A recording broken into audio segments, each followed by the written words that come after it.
నాగర్ కర్నూలు జిల్లా కల్వకుర్తి బీసీ బాలుర సంక్షేమ వసతి గృహంలో జిల్లా కలెక్టర్ బాదావత్ సంతోష్, అదనపు కలెక్టర్ సీతారామరావుతో కలిసి ఆకస్మిక తనిఖీలు చేశారు. విద్యార్థులతో కలిసి హాస్టల్లోని వంటగదిని పరిశీలించి వార్డెన్ సిబ్బందిని వివరాలు అడిగి తెలుసుకున్నారు. అనంతరం విద్యార్థులతో కలిసి భోజనం చేశారు. ఈ సందర్భంగా హాస్టల్లోని వివిధ సమస్యలను విద్యార్థులు కలెక్టర్ కి విన్నవించగా స్పందించిన కలెక్టర్ త్వరలోనే సమస్యలను పరిష్కరిస్తామని హామీ ఇచ్చారు.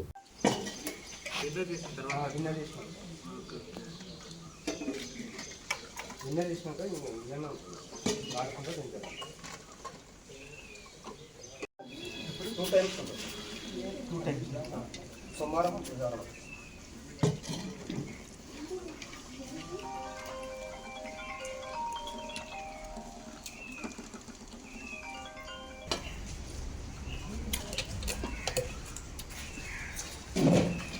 పప్పు ఇస్తారు.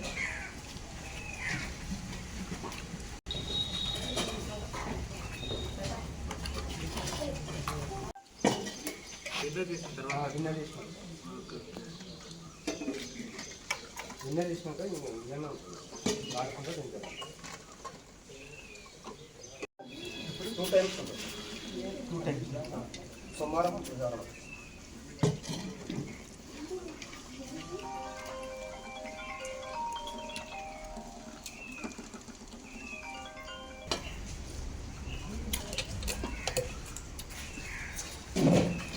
పప్పు ఇస్తారు.